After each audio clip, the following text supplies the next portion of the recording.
A gente vai entrar agora nos detalhes dos critérios que a gente usa para a interpretação dessas variantes. Bom, um dos primeiros dados que a gente usa são os dados populacionais. Então, a frequência de cada mutação, ou seja, de cada variante em cada gene, ele é muito informativo para a gente nessa interpretação sobre a patogenicidade da variante. A gente usa bancos de dados como o Gnomad e o TopMed. Eles são sites de domínio público que eles têm a frequência das variantes na população. O Gnomad, por exemplo, ele contém 125 mil exomas e 15 mil genomas de indivíduos que a princípio são saudáveis. Claro que ninguém é 100% saudável, tem, claro, a pessoa com diabetes, hipertensão, mas não são indivíduos que têm doenças graves e que se manifestam desde a infância. A gente também passou a usar esse ano o TopMed, que ele contém 62 mil genomas. Então, à medida que vai passando o tempo e esses bancos de dados vão aumentando, a gente tem mais informação sobre a frequência das variantes na população. Uma variante que é patogênica, ela tende a ser muito rara na população. Então, ela vai ter ou frequência zero ou muito baixa nessa população. Eu não vou encontrar nesses bancos de dados. Da mesma forma que uma variante que ela é benigna, a gente encontra com muita frequência entre os indivíduos. Porque você ter aquela variação não vai ser deletério. Então, isso é uma das primeiras coisas que ajuda a gente a avaliar a classificação da variante. Aqui a gente está com um exemplo de uma variante que ela é representada pela posição genômica e isso aparece no nosso laudo, às vezes isso aparece como dúvida dos pacientes de o que são esses números. Isso é o endereço da variante que está explicando exatamente o que mudou. Nesse caso mudou um G para um A, uma guanina para uma adenina. E aqui no Gnomad a gente tem exemplificado quantas vezes essa variante foi encontrada na população. Então, foram encontradas 119.239 vezes entre os exomas e foi 18.000 vezes e 196 vezes nos genomas. Ou seja, essa é uma variante que está tão frequente na população, a gente encontra em cerca de 0,48% da população, a gente tem certeza de que isso é benigno. E aqui o Gnomad ele também é muito útil porque ele especifica os subgrupos das populações em que essa variante é encontrada e com que frequência. Então, outro critério que é muito importante na interpretação das variantes é a característica do gene em que essa variante está acontecendo. Então, a gente leva em consideração a função do gene, em que vias ele está envolvido, como que ele é expresso nos diferentes tecidos do corpo, se ele é expresso no cérebro, se ele é expresso na pele. Para cada condição que a gente está investigando, onde esse gene é expresso, isso interfere naquele contexto da interpretação da variante. E outra característica que a gente utiliza também para interpretar aquela variante é se aquele gene ele tolera ou não a perda de função da proteína. Tá? Alguns genes eles ficam bem quando a gente perde eles, então a gente encontra na população geral diversos indivíduos com mutações que fazem com que aquela proteína perca a função e também alguns genes não toleram a perda da função daquela proteína.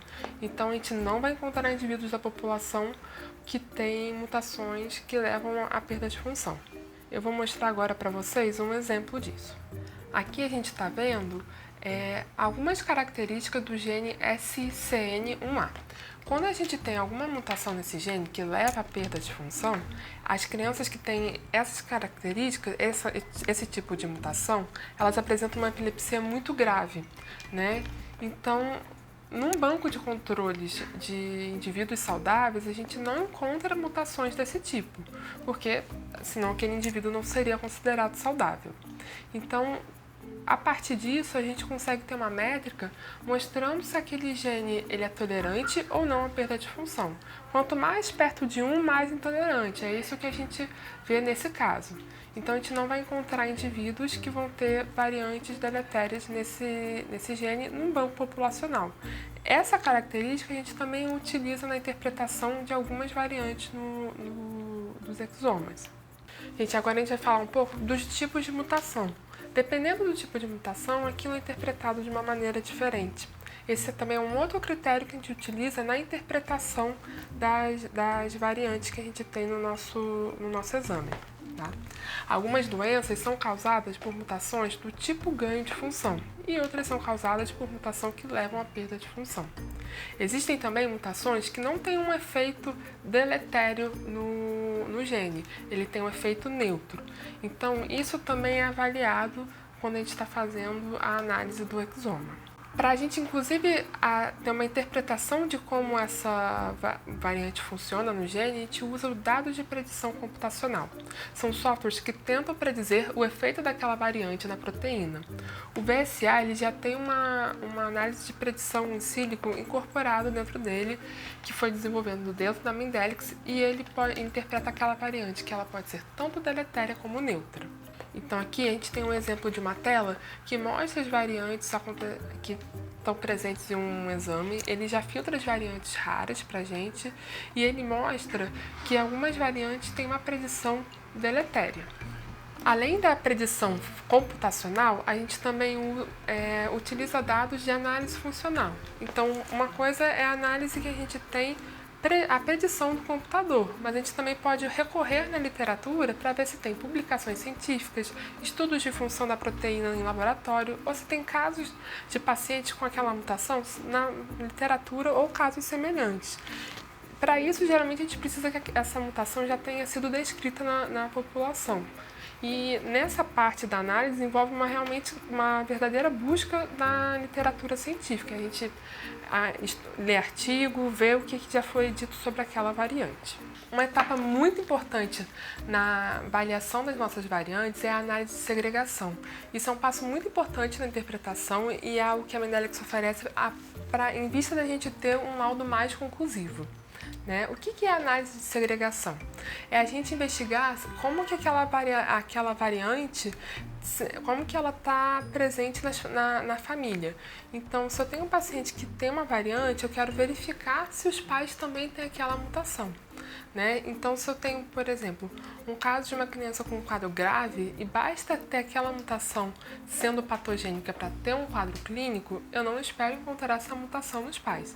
Então, a Mendelex já pede o material dos pais na coleta do exoma e quando tem necessidade disso para interpretar uma variante, a gente testa os pais também. Tá? Aqui a gente tem um exemplo, foi feita a genotipagem da variante em familiares. Tá? A criança ela tem dois picos, onde está bem essa barrinha amarela. Tem um pico verde e um pico azul. O pico verde é a mutação. No lado esquerdo, a gente vê que os pais não têm o pico verde, eles só têm o pico azul, ou seja, aquela mutação não está presente nos pais. Com isso, usando os critérios do ACMG, a gente consegue reclassificar essa variante como significado incerto para uma variante provavelmente patogênica. A gente também utiliza bases de dados públicas. Esses são sites de domínio público e são bancos de dados onde laboratórios, instituições de pesquisas, elas informam a interpretação das variantes que eles encontraram. Tá? Tem bases gerais, como o ClinVar, eles reúnem publicações de qualidade variável, não são bases curadas, mas vários laboratórios e vários grupos que encontraram aquela variante, eles dão ali aquela interpretação. Isso ajuda a gente na nossa interpretação também. A Mendelex, inclusive, contribui para alimentar essas bases de dados. A gente, volta e meia, tem variante nossa descrita no ClinVar. E também existem bases de dados mais específicas, quando são genes mais bem estudados, que são de doenças mais frequentes na população, e geralmente essas informações são mais criteriosas. Então, a gente, sabendo que aquele gene é o objetivo do nosso estudo, a gente vai atrás dessas bases de dados também, para poder ver o que os especialistas e o que estão dizendo sobre aquela variante. Isso ajuda na nossa interpretação também. Então, reunindo tudo isso que a gente falou, um outro critério que é importantíssimo é o quadro clínico do paciente. Depois de tudo isso que a gente falou, a gente vê que nossa interpretação é contextualizada no quadro clínico que aquele paciente está apresentando. Então, por isso que é muito importante a gente ter um relatório médico e uma informação bem estabelecida sobre o que aquele paciente está procurando, por que ele foi referenciado para fazer um exoma. A gente tem aqui um exemplo de um pedido de exame que não ajuda a gente na interpretação. Quanto melhor a informação que a gente tem, melhor vai ser a análise e mais chance tem daquele exame ser positivo, ser conclusivo. Esse é um exemplo que não está certo, o médico só refere que o paciente tem uma doença metabólica e isso é um leque muito grande de quadro clínico que o paciente pode apresentar. Esse é um bom exemplo, esse é um paciente que o médico descreveu muito bem o quadro clínico do paciente. Ele explica que é uma displasia óssea, ou seja, são alterações que levam ao nanismo no paciente. Ele explica que o paciente tem alta miopia, tem problema no coração. E nesse caso foi fundamental. Se ele tivesse dito só que o paciente tem uma baixa estatura, esse exame ia estar incompleto. Esse foi um caso que o paciente tinha duas mutações. Uma que justificava ele ter uma baixa estatura, alta miopia e problema no coração, mas ele, como o médico também explicou muito bem que o paciente também tinha um problema ósseo, que essa era a causa da baixa estatura dele, a gente encontrou um segundo diagnóstico no paciente que tem uma forma de displasia óssea. Então, a qualidade dessa informação é essencial para a gente ter um laudo de qualidade também.